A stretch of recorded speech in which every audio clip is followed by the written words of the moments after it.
उद्धवगीता या ग्रंथाचा परिचय आपल्याला करून घ्यायचा आणि या ग्रंथामध्ये आलेल्या विषयाचं आपल्याला चिंतन करायचे आहे। शके 1236 मध्ये या ग्रंथाचं लिखाण झालेलं आहे। शके 1212 मध्ये यम ब्रह्मा वरुणेंद्र रुद्र मरुतस्तुनुवन्ति दिव्यैस्तवैर् वेदै सांग पदक्रमोपनिषदैर् गायन्ति यं सामगावः ध्यानावस्थित तद्गतेन मनसा पश्यन्ति यं योगिनो यस्यां तन्न विदुसुरासुरगणा देवाय तस्मै नमः। युद्धस्व विगतज्वरा, आतली जी लढाई आहे ही लढाई मोठी मोलाची आणि महत्वाची हे द्वंद्व आणि असती परी असंनिधान धर्मामध्ये जी असती परी सांगितलेला शब्द अवघड वाटत असेल तुम्हाला, नवीन शब्द आहे। असती परी म्हणजे एक जगण्याची एक शैली, जगण्याची शैली। निर्विकार होणे म्हणजे, विकार म्हणजे तुम्हाला विचलित करणारा भाव। रस्त्यानं चालले, गाणं ऐकवाले थांबले तुम्ही, हा विकार। डोळे टकलावून पाहता, हा विकार। सहजता याच्यामध्ये असते, एक महत्वाची गोष्ट, अगदी सहजता। हा सगळा भाव अत्यंत मोलाचा आणि महत्वाचा आहे। आणि म्हणून कितीही विकलांग अवस्थेला प्राप्त झाला उद्धवा, तू खचलेले सगळे झालेले आहे, पण कर, युद्ध कर। युद्ध माणसं करतात, जनावर करतात, भांडणं सगळे करतात। एवढंच नाही, तुकोबाने वर्णन केलं, ओले मूळ भेदी खडकाचे अंग अभ्यासाशी सांग कार्यसिद्धी। अशक्य शक्य होऊन जातं सायास केल्यानंतर। अरे खडकाच्या पट्टीमध्ये बारीक बीज पडलेलं असतं, बघता तुम्ही पिंपळाचं झाड विहिरीमध्ये उगतं, कुठेही उगतं, किती नाजूक आहे ते, हाताने दाबलं की ते त्याचा चुरा होऊन जाईल, भोगा होऊन जाईल। पण त्याच्यावर पाणी पडतं, ओलावा निर्माण होतो आणि त्याची लढाई सुरू होऊन जाते। दगडासोबत लढाई सुरू, धीरे धीरे धीरे धीरे धीरे धीरे, आणि काही दिवसानंतर ते नाजूक बीज आहे ना, त्याचा नाजूक असलेला अंकुर त्या दगडाला फोडून टाकतो। ओले मूळ भेदी खडकाचे अंग, उद्धवा तुझ्यामध्ये सगळे गुण आहेत, सगळे गुण आहेत। तुला नेटाने या ठिकाणी लढायचं, अगदी नेटाने लढायचं। भगवंत त्याला असती परी सांगतात, जीवन जगण्याची शैली सांगतात। युद्ध आहे क्रोधाच्या विरोधात, युद्ध आहे कामाच्या विरोधात, युद्ध आहे मत्सराच्या विरोधात, सगळ्यांच्या विरोधात युद्ध आहे। हेच तर माणसाला विचलित करतात। राम रावणाचं युद्ध म्हणजे काय आर्थिक विषमता कारण आहे का? पैशामुळे झालं नाही, पैशामुळे झालेलं नाही। त्या दशाननाने सगळे देव बंदीत टाकले होते, पण तो मात्र कामाच्या अधीन आहे, क्रोधाच्या वासना। त्याला नाही जिंकता आलं, बाहेर तर त्याने जिंकलं। सगळे देव कामाला लावलेले, बाहेरच जिंकलं, आतलं नाही जिंकता आलं त्याला। हा लढा समजून घेणं खूप मोलाचा आणि खूप महत्वाचा आहे। हा लढा समजा, भली भली माणसे या लढ्यामध्ये पराभूत होतात। एका गावात एक मठ आहे, त्या मठामध्ये एक गुरु आहे, त्या गुरुला 2 शिष्य आहेत। गावात इलेक्शन आलं, या गटाचे त्या गटाचे 2 गटाने 2 शिष्य वाटून घेतले। एक या पार्टीचं झालं, एक त्या पार्टीचं झालं। दोघांचे मतभेद झाले, खराब झाले, म्हणे एकमेकाबद्दल। तो अमुक पक्षाचा, माझा हा पक्ष, त्याचा तो पक्ष, नाही जमत आमचं। गुरुची सेवा करत असताना एकमेकाला हात लागायचा, हातपाय दाबत असताना कटकटी सुरू झाल्या। एक दिवशी दोघांनी बसून विचार केला, म्हटले आपण असं करू, आपल्या भांडणं होतात ना, आपण गुरुची वाटणी करू। म्हणजे वाटणी कशी करायची? गुरुनं उभं मोजलं, म्हणजे डावा भाग तुझ्या वाट्याला, उजवा भाग माझ्या वाट्याला। ठीक आहे म्हटलं। गुरु गप्प बसलेले होते, कौतुक करत होते त्यांचं, पाहत होते गंमत। एक दिवशी डावा भाग ज्याच्या वाट्याला आला, तो रात्र कमी 40 गावाला होता आणि तो हात दुखत होता। मग गुरु त्या दुसऱ्याला म्हटले, हात दाब रे थोडासा। तो म्हटलं, गुरुजी तो हात माझ्या वाट्याचा नाही आहे, मी नाही दाबणार। म्हटलं अरे असं कसा करतोस तू? मी अख्खाच्या नाही म्हटले, ते तुमचं गोष्ट वेगळी आहे म्हटले, तुम्ही या भांगडीत पडू नका, आमचा पार्टिशनचा मामला आहे, तुम्ही यात अजिबात भाग घेऊ नका. अरे दाबरे थोडासा दुखतोय, ठीक आहे म्हटलं, दाबला त्यांनी, गुरुचा म्हणून नाही दाबला, त्याचा म्हणून दाबला.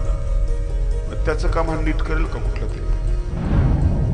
कसा तरी दाबला, चिमटे घेतले. गुरुजी म्हटले अरे तुम्ही भानगडीत पडायचंच नाही, तुमच्यावर आमची श्रद्धा आहे, तुम्ही आमची गुरु मावले, तुमचे पाय धुवून पिऊ, पण हा पार्टिशनचा मामला आहे, तो हात त्याच्या वाट्याला गेलेला, तुम्ही कशाला भानगडीत पडता? चिमटे घेतले हाताला.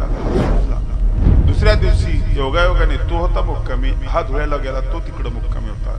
गुरु सांगायला लागले बाबा रे म्हणे असं झालं, तू नव्हता, हात दुखत होता, त्याला दाब म्हटलं. ते मूर्ख म्हटलं की ते बघ रे, त्याने दाबला, तुझं समजून सुजलाय रे माझा हात.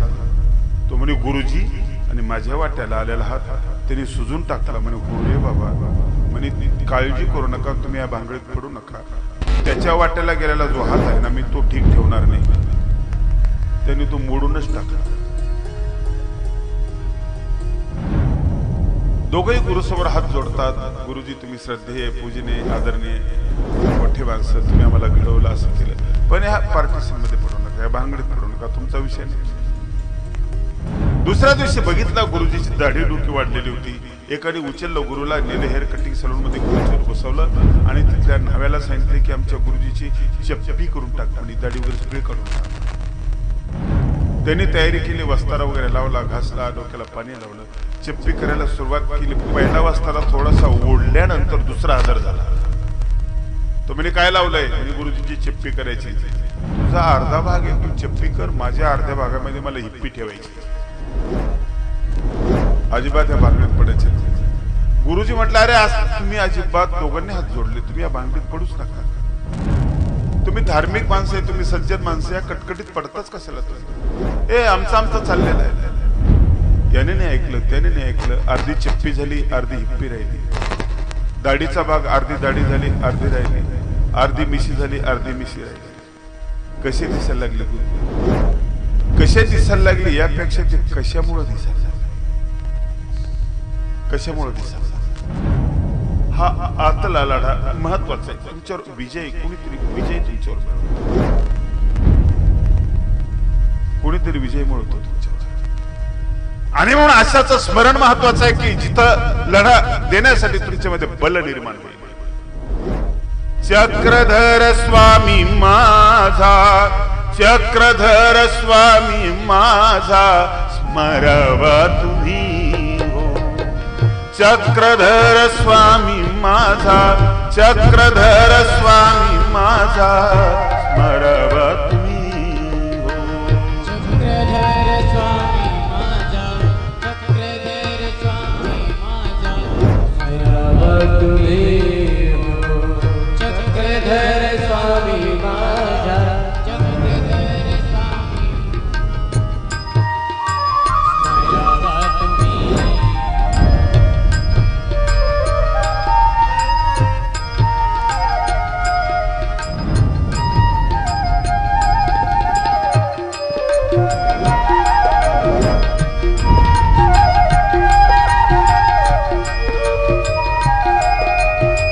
चक्रधरा वांचुनी जगती, कोण साय तुझला करीती.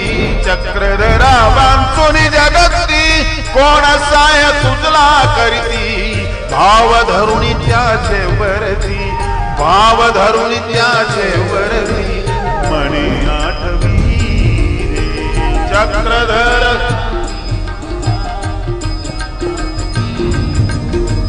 चक्रधर स्वामी माझा, स्मरावा तुम्ही. चक्रधर स्वामी माझा, स्मरावा तुम्ही, स्मरावा तुम्ही. ही आठवण आहे. आणि म्हणून त्या भगवंताचं चिंतन, स्मरण दूर जायची गरज नाही. ठाईच बैसून करा एक चित्त, एकाच ठिकाणी बसून. त्यासाठी वनांतरा जाण्याची गरज नाही. आणि इतरांशी बोलताना, इतरांना पाहताना बघा स्वतःकडे, स्वतःशी बोला.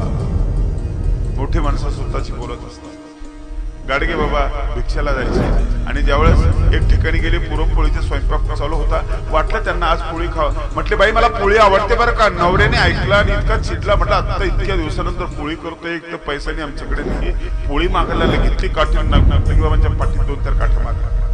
गाडगे बाबा रस्त्यानं चालले फिरले वापस, स्वतःशी बोलायला लागले तुला पोळी खायची आहे घे ना पोळी. हे जमलं पाहिजे.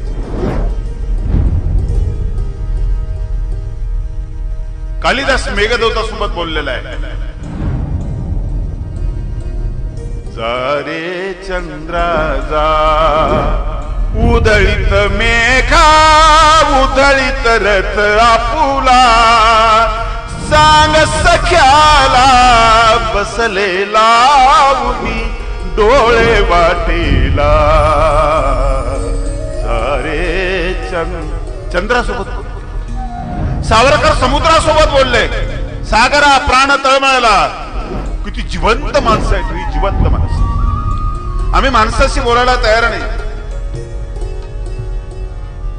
ज्ञानेश्वर महाराज बोलले स्वतःच्या मनाशी, ऋणू झुनू रे भ्रमरा, ऋणू झुनू रे भ्रमरा, ऋणू झुनू रे भ्रमरा, ऋणू झुनू रे भ्रमरा, ऋणू झुनू रे भ्रमरा, ऋणू झुनू.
दानव शिरसाटू उद्धव देवान संधी लोटू, धैर्य सोडू नकोस, नावेक घेपा नेतू, थोडस रेटण्याचा प्रयत्न करतात, सामर्थ्य निर्माण करतो ज्यामध्ये आहे मुळातच आहे. आणि गरज पडली तर तू उसना घे ना, परमेश्वराकडून उसना घे, सामर्थ्य बाहेरून घे, मदत घे, परंतु लढाई करायची तुला आतल्या तुझ्या विकारासोबत तुला लढाई करायची. विकार सोयीचे करायचे, चांगल्या कामाला लावायचे, तेच काम करणारे. ऊर्जा तीच आहे, काही बदल होणार नाही. तुमच्या घरामध्ये एकच ऊर्जा असते, एकच लाईन असते, एकच तार असतो, ते वायर मधून आलेली ऊर्जा असते. वेगवेगळे काम ती करते. प्लग जोडायचं काम आहे, पिन बदलायचं काम आहे, पाणी गरम करते तीच. तिला पाणी गरम करायचंच माहिती का नाही? पाण्याचा बर्फही करते तीच. फ्रीजचं बटन सुरू केलं की तीच बर्फ करते, तेवढंच माहिती का नाही? ती चित्रही दाखवते. टीव्हीचं बटन सुरू करा, ऑन करा, चित्रही दाखवते तीच. ऊर्जा तीच आहे. रेडिओ ऐकवते तीच. हवा लागतं तुम्हाला, हवेची वेगळी लाईन आहे का नाही? तीच आहे. बटन दाबा, तीच काम करते. एकच तो ऊर्जा आहे. वाईट दिशेला जाणारी तीच आहे, चांगल्या दिशेला जाणारी तीच आहे. शिव्या देणारी तीच आहे शक्ती, आणि प्रार्थना म्हणणारी ती शक्ती आहे. कधी काळी शिव्या देणारा माणूस प्रार्थना म्हणतो त्यावेळेस तीच तर काम करत असते. त्याने दुसरी आणलेली असते. हा बदल एक स्वतःचा बदल. बुद्ध एक राजपुत्र, लग्न झालेला आहे, यशोधरा नावाची पत्नी आहे, राहुल नावाचा मुलगा आहे. 2-3 गोष्टी बघितल्या. बुद्धाने घर सोडलं, बुद्ध निघून गेले घरातून. 12 वर्ष निघून गेले. 12 वर्ष एका झाडाखाली बसले, तपश्चर्या केली, ज्ञान प्राप्त झालं म्हणतात. त्यानंतर आले, भिक्षा मागायला घरी आले. हातात झोळी, समोर उभे राहिले, कटोरा हातामध्ये. पत्नी ज्यावेळेस भिक्षाचा आवाज ऐकला आणि पळत आली, जोरात पळत आली. पळत आल्यानंतर तिनं बघितलं आपला मालक आला. आवाज ऐकल्याबरोबर तर ती चैतन्य निर्माण झालं. उड्या मारतच गेली माझ्या घरी. माझा मालक, माझे स्वामी आले, चल चल राहुल चल. अंगणात गेली, बुद्धाला बघितलं, उभा आहे, हातामध्ये कटोरा आहे. कटोरा बघितल्या बरोबर खरखर उतरली ती. अपमान वाटला, चिडली, म्हटली 12 वर्षानंतर, आणि भिक्षेचा कटोरा हातात घेतला. चिडली. नवरे बाहेर जातात बाजाराला तर काहीतरी आणतात मुलांसाठी. माझा नवरा राजपुत्र, राजवस्त्र अंगावरती सोडला, फाटके कपडे अंगावर, आणि आला तर आला, काही न आणताना. दुसरे राजपुत्र जातात, लढाई करतात, सोनं आणतात, हिरे आणतात, आणि कटोरा. रडत होती. एवढा पश्चाताप. काय सांगू लोकांना मी? आईला काय करू, माहेरला कसं निरोप देऊ? नवरा आला, काय घेऊन आला? भिक्षेचा कटोरा. राजा होता, राजा म्हणून गेला, भिकारी म्हणून आला. खूप खूप वाईट वाटलं. ती रडत होती, ती तिच्या जागेवर उभी होती. बुद्ध हसत होते, बुद्ध बुद्धाच्या जागेवर उभे होते. जागा बदलली की आपण बदलतो. योग्य जागाच आपल्याला सापडते. सदैव प्रसन्न राहण्याची.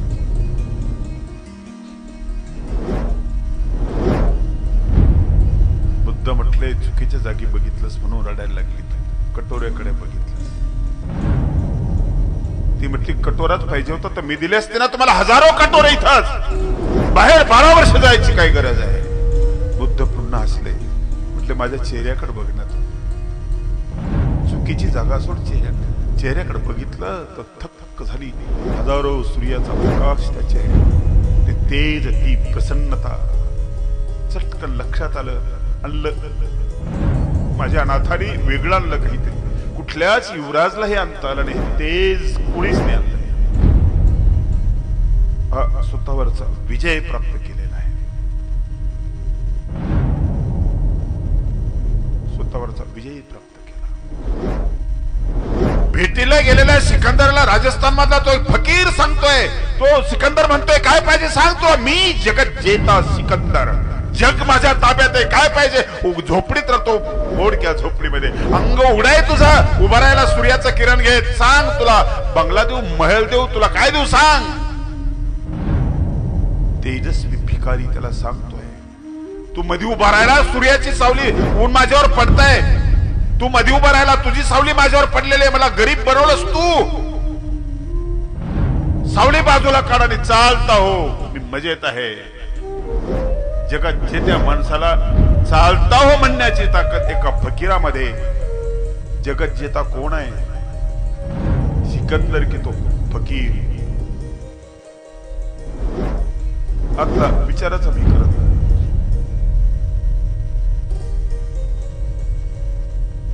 नेट लाव थोडस. आचार विचार ताब्यात घेतो. आचार संपन्न हो, विचार संपन्न. मानवी जीवनाचं नाणं दोन बाजू आहेत त्याला. ह्या नाण्यासारख्या छाप एका बाजूला, काटा एका बाजूला, असं याला दोन बाजू आहेत. एका बाजूला आचार आहे, दुसऱ्या बाजूला विचार आहे. दोन मिळून माणूस आहे. हा मननशील आहे, हा परिवर्तनशील आहे. दोन मिळून आहे. आचार तुझ्या ताब्यात आला, विकार सगळे पळून जाते. विकार निघून गेले की तुझ्या उच्चारामध्ये बदल पडेल, विचारात बदल पडेल. आचारामुळे. आचार परमो धर्म, आचार परमं तप, आचार परमं ज्ञानम, आचारात किं न साध्यते. म्हणून ई परी हा जो नियम मी तुला सांगितला, नियमाशी खेळायचं नसतं. आपण नियमासोबत खेळत असतो. नियमासोबत खेळणारा माणूस सदैव पराभूत होत असतो. नियमाच्या अंकित राहायचं असतं, सावकुलमध्ये राहायचं असतं. ते नियम तुमचे शत्रू नाहीत, ते तुमचं कवच आहे, तुमचं वज्र कवच आहे. वज्र कवच आहे ते तुमचं. म्हणून हे कवच धारण करणं महत्वाचं आहे. नियमाचं संयम, यम हे तुमचं रक्षण करणारे आहे. बाहेरून कोणी रक्षण करणार नाही. तुम्हाला पथ्य पाळायचं तर तुमच्यातला संयम कामाचा आहे. बाहेरचे आशीर्वाद कामाचे नाहीत, किंवा बाहेरचं आश्वासन कामाचं नाही, बाहेरचे सल्ले कामाचे नाही. आतला संयम तो तुमच्यावर नियंत्रण करा. डॉक्टरने सांगितलं वजन कमी करा, तुम्हाला कमी करायचं आहे. आतला संयम ती मदत करेल. पदार्थ खाणार नाही तुम्ही, संयम तुम्हाला ते सांगा. हा नियम महत्वाचा आहे. भगवंताला प्राप्त करण्यासाठी हा संयम आपल्यामध्ये असणं अत्यंत महत्वाचं आहे, खूप महत्वाचं आहे. एक छोट्याशा कथेने शेवट आजही मी करणार आहे. उद्धवाला वेगळ्या अंगाने तत्वज्ञान सांगितलं भगवंतानी, अर्जुनाला वेगळ्या अंगाने सांगितलं. आणखी एक असा आहे की त्याला कुठल्याच अंगाने तत्वज्ञान नाही सांगितलं आणि त्याला तत्वज्ञानाची गरजही वाटली नाही. परंतु तो उद्धवा आणि अर्जुना इतकाच भगवंताच्या जवळ आहे. परिस्थितीशी झगडत झगडत तो भगवंताचे एक रूप झालेला आहे. झगडत झगडत. खरं तर फार मोठा योद्धा आहे तो. आर्थिक स्थिती खूप खराब आहे त्याची, खूप खराब आहे. अतिशय खराब स्थितीमध्ये तो जगतो आहे, अतिशय खराब स्थितीमध्ये. कपिला नावाचं यवना राज्यामधलं नगर, काल यवना राज्यामध्ये तो राहतोय. एक गरीब ब्राह्मण आहे, दुबळा ब्राह्मण, सुदामा त्याचं नाव. सतत भगवंताचं स्मरण आणि चिंतन करतो. गोपाल कृष्ण हरी गोविंद गोविंद, गोपाल कृष्ण हरी गोविंद. म्हणा मागे म्हणा, टाळ्या वाजवा. गोपाल कृष्ण हरी म्हणा, गोपाल कृष्ण हरी गोविंद गोविंद,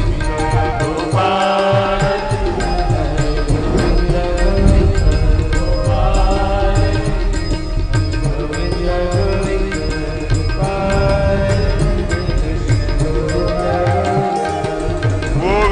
गोविंद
तडा तोडीती बाळे अहो बाळे करू कवन गती वेल्हाळे वेल्हाळे. अण्णाचा कण घरामध्ये नाही. बाबा भूक लागली हो, बाबा खायला काहीतरी आणा ना. त्या दुष्काळ पडला. जे भाग्यवंत असती ते जाती गाव सोडून, भाग्यवंत लोकांनी गाव सोडलेले निघून गेले. अंगावर कपडेने बाईच्या अंगावरच्या कपड्यांना गाठी मारलेल्या आहेत. अन्नाचा कण घरामध्ये नाही, परंतु भगवंताचं चित्त सारखं चालू आहे. भिक्षा मागायला गेल्यानंतर लोकांनाच विचार, लोक कुठून भिक्षा मागतात. तसं झोपावं, रात्रीच्या वेळेला पाणी प्यावं एक ग्लास जास्त आणि तसं झोपी जावं. मग तशा अवस्थेमध्ये सुद्धा पत्नी किती एकनिष्ठ आहे. आपल्या पतीची सेवा करते, पतीला दुखवत नाही, अडचणीमध्ये आणत नाही, त्यांच्या गरिबीची टिंगल करत नाही, मी फसले असं म्हणत नाही, माझं कसं व्हायचं हा विचार नाहीये. दोन वाती एकरूप व्हावे अशा तऱ्हेचे दोघांचं जीवन एकरूप झालेलं जीवन. मुलांची उपासमार पाहावे ना. शेवटी मग ते आपल्या पतीला म्हणते, का हो द्वारकेचा कृष्ण तुमचा मित्र आहे ना. मग अशा प्रसंगी नाही भेटणार कृष्णाला. राजा आहे म्हणतात, तो राजा जाना भेटायला. अगं जाईन मी, पण काहीतरी पाहिजे ना. हो देते मी. बघते सगळ्या उतरंडी उचलल्या, गाडगे बघितले, काही नाही. कुठंतरी एक मुठभर पोहे तिला सापडले आणि ते गठडीमध्ये बांधले तिने कपड्याच्या. तेवढेच तर पोहे दिले. हातामध्ये काठी घेतली. पोट खोल गेलेला आहे, डोळे खोल गेलेले, चेहरा सुकलेला आहे, पण तोंडातून भगवंताचं स्मरण. सुदामा निघाला रस्त्यात, घर सोडलं, मागे वळून बघितलं आपल्या लेकरांकडे. बाबा बाबा जेवायचं. बाबा तुम्ही जेवण आणणार का, मला काही खायला आणणार का. हो बेटा. डोळे भरून पत्नी आपल्या पतीकडे पाहते. सुदामेने रस्ता धरला, चालत होता, मुक्काम करत होता. कपिला नगर ते द्वारका इतका दूरचा प्रवास. पण मनामध्ये विचार येत होते की तो भेटेल का आपल्याला. होता आपला मित्र, होता नाही असं नाही, होता. संदीपनी ऋषीच्या आश्रम मध्ये असत असताना आम्ही सोबत होतो. त्याचं प्रेमही होतं माझ्यावर, माझा मित्रच आहे तो. पण आता तर खूप बदलला ना तो. अन्नाचा कण माझ्या घरात नाही असा मी,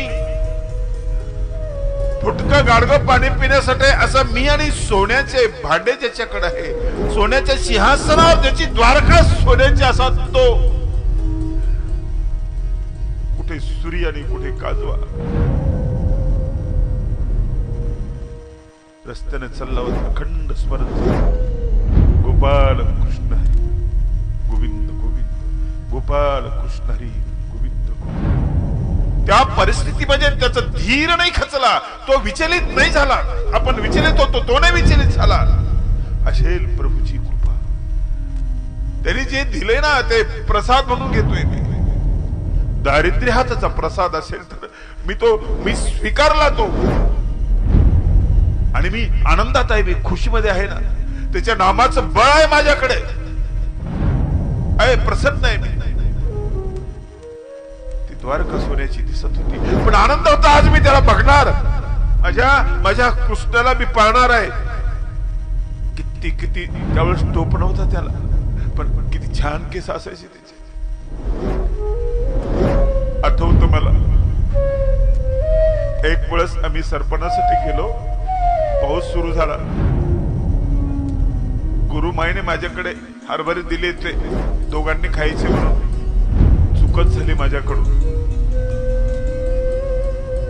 थंडी वाजत होती, पाऊस सुरू झाला आणि ते हरभरे मी एकट्यानंच खाल्ले. मी नाही दिले त्याला.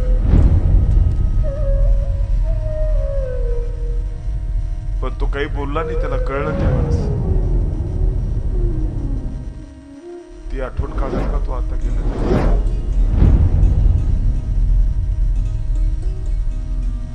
त्याच्या भोवतालचे लोक मला भेटू देतील का? त्याच्या शिपाईने मला ढकलून त्या अंगावर कपडे माझे फाटके, मला तर कोणी भिकारी समजला. कसं करू, फिरू वापस? नाही, पण बघायचं मला त्याचा चेहरा. माझ्या कृष्णाला बघितल्याशिवाय मी वापस येणार नाही.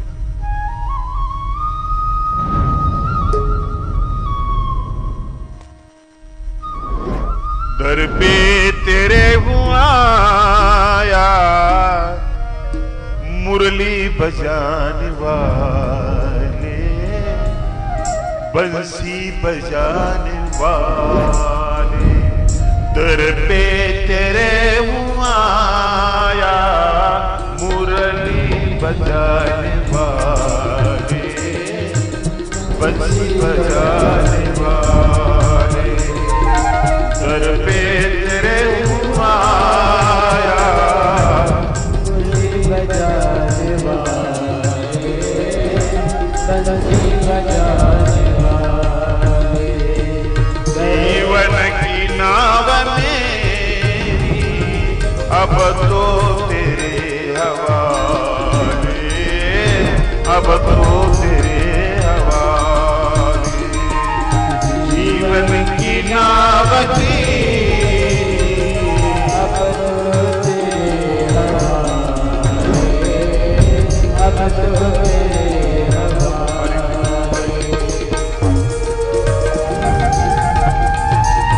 रस्त्याना सुदामा चाललेला आहे. ती द्वारका नगरी तिला डोळ्यासमोर दिसते. गरीब माणसाचे होणारे हाल, गरीब माणसाची होत असलेली उपेक्षा त्याला ठाऊक आहे. पैशाला किंमत देणारा समाज गरीबाला पायदळी कसा सोडवतो, कुठल्या नजरेने त्याच्याकडे बघतो, उपेक्षेने बघतो. आणि हा गरीब एकदाच नाही, अनंत वेळा मरत राहतो. जेव्हा जेव्हा उपेक्षाने अपमान होतो त्या वेळेला त्याचा मृत्यू होतो. पण माझ्या भगवंताकडे चाललो मी, कृष्णाकडे चाललो मी त्याच्याकडे. भगवंता, मी येतोय तुझ्याकडे, तुझ्या भेटीला. हा गरीब सुदामा ब्राह्मण तुझ्या भेटीला येतो आहे.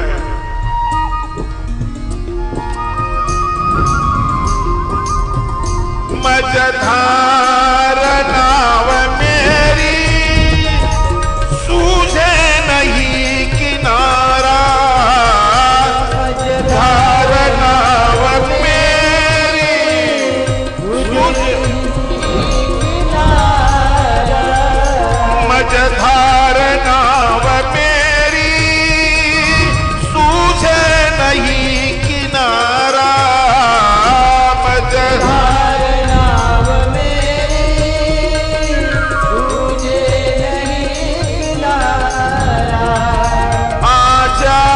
श्याम मोहन तेरा ही है सहारा, आ जाओ श्याम मोहन तेरा ही है सहारा. दाता है तू दयालु, अब तो मुझे बचा ले, अब तो मुझे बचा ले. तेरे हुआ मुरली बजाने वाले, बंसी बजाने वाले.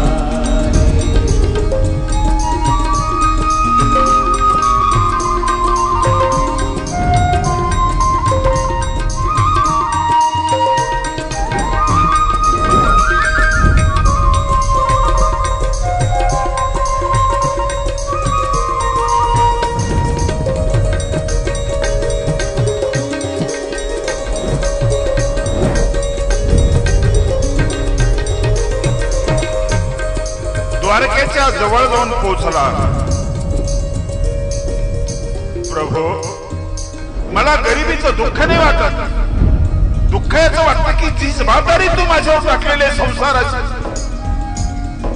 आणि त्यामुळे मुलांची जबाबदारी मला पेलत नाही प्रभू. माझ्यावर नितांत प्रेम करणारी पत्नी, तिला मी सुख देऊ शकत नाही आणि मी तर तुझा भक्त आहे.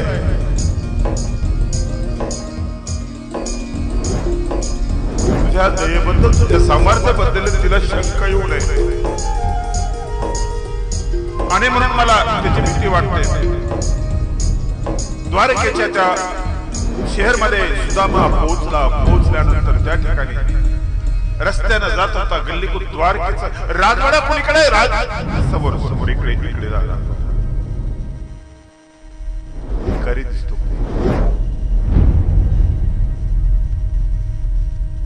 रस्त्यानं भेटतोय. कृष्ण इकडे राहतो, द्वारकेचा राजा हो इकडे राहतो, काय करायचंय, भेटायचंय. भिकारी दिसतो. द्वारकेच्या राजाला भेटण्यासारखी या कपड्यामध्ये, अशा अवस्थेमध्ये नाही. कृष्णाचं आकर्षणच तसं आहे. वेळेलाही वाटतं की भेटलं पाहिजे. पागल आहे तो. फाटक्या कपड्याचा पायामध्ये चप्पल नाही. आणि तो प्रवेशद्वाराजवळ गेल्यानंतर शिपायाला विचारलं, मी सुदामा ब्राह्मण, मी गोपाल कृष्णाचा, द्वारकाधीशाचा लहानपणचा मित्र आहे. मी मित्र, मला भेटायचंय त्याला. सगळे हसायला लागले. काय पाहिजे, आम्ही देतो तुला. रुपया 2 रुपये जाणार, वापस घरी निघून जाणार. वेड्याच्या डोक्यात अशी कल्पना येते. सुदामा म्हणतो, मी वेडा हो, वेडाच आहे. माझ्या कृष्णाचा, माझ्या मित्राचा मी वेडा आहे. बघा ना त्याला निरोप देऊन, बघा ना कृष्णाला, झिडकारलं त्याला. भगवंता यांनी तर झिडकारलं, तू झिडकारशील का?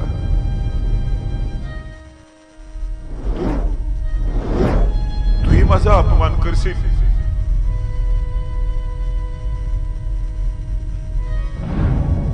द्रौपद राजाने द्रोणाचार्याचा अपमान केला, तसा तूही करशील.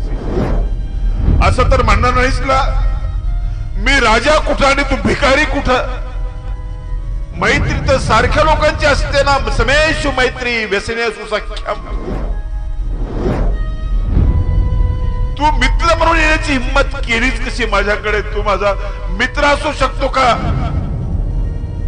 कन्हैया, जाऊ परत. पण न भेटता जर गेलो तर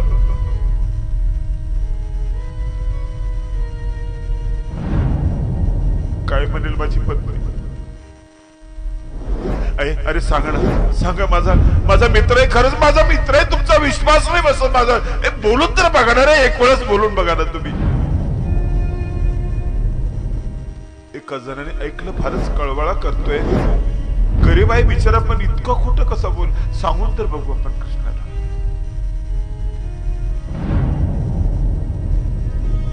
भगवंत सिंहासनावर बसलेले आहे. महत्वाचं काम चालू आहे. गेला, प्रणाम केला गोपाल कृष्ण महाराजांना. प्रणाम महाराज.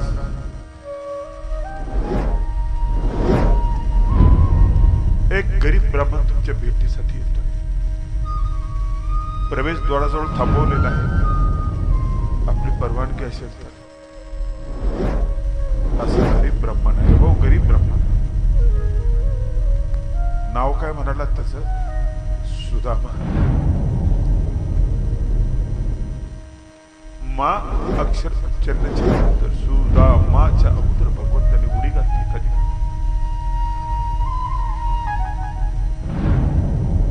बळच सुटले. भगवंताला भान नाही. पितंबर कुठे निष्ठून पडलं ते सुद्धा नाही कळलं. नानामध्ये कळलं असतं आणि प्रेमामध्ये भावना असते. नानाचा प्रांत ओलांडला की भावनेत जातो माणूस आणि माणूस वेडा होतो.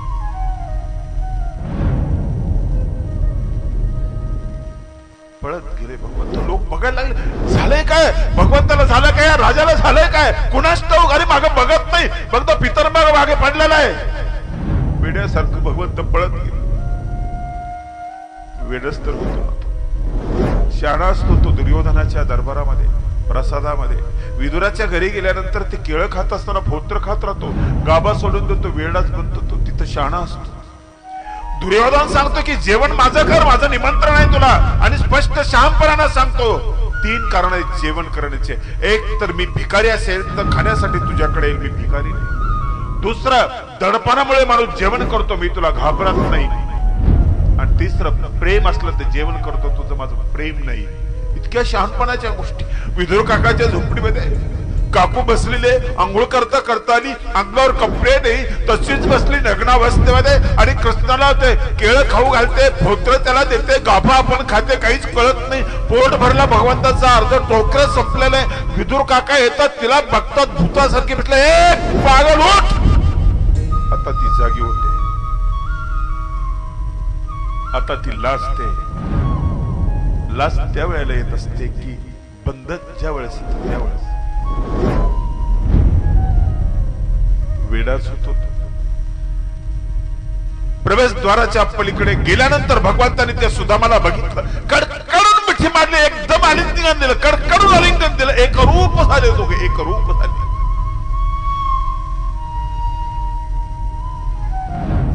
सुदामाच्या डोळ्यातून अखंड अश्रू होऊ लागले.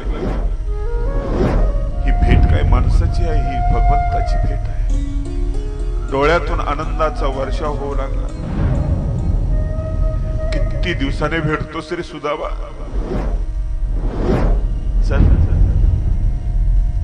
धरलं सुदामाला मध्ये नेते. कल्पना दिली सगळ्यांना, गोपिकांना कल्पना दिली, सत्यभामेला दिली, जांबुवंतीला दिली, रुक्मिणीला कल्पना दिली. माझा मित्र आला, माझा सखा आला, माझा बंधू आला, माझा गुरुबंधू आला. ते सगळे अंगावरचे कपडे, त्याच्या पायाला पडलेले ते झाले, पायामध्ये घुसलेले काटे. भगवंतानी त्याला आसनावर बसवलं, गंगाळाला सोन्याचा गरम पाणी आणलं, त्यात त्याचे पाय बुडवले, आणि भगवंत स्वतः त्याचे पाय धुवायला लागले. संत चरण रज लागता सहज, वासनेचे बीज जळूनी जाये. इतकं सामर्थ्य संतांच्या त्या रजामध्ये सुद्धा आहे. भक्ताच्या अंकित परमेश्वर होतो. भगवंत आपल्या हाताने त्याच्या पायातला काटा काढताय, त्याच्या पायाला स्पर्श करताय, पायाला स्पर्श करताय. कधी चित्र बघितलं तुम्ही कृष्णाचं? असा तो बालकृष्ण आहे, स्वतःचा पायाचा अंगठा स्वतःच्या तोंडामध्ये टाकतोय. त्याला विचार, तू असं का करतोस रे? खाण्याची गोष्ट नाही. तो म्हटलं, मी असं करतोय यासाठी की माझे सगळे भक्त माझ्या पायाला नमस्कार करतात. तो किती गोड आहे हे मला बघायचं आहे, म्हणून तर मी माझ्या तोंडामध्ये माझा अंगठा टाकतोय.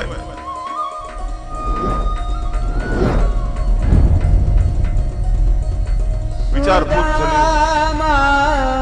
भक्त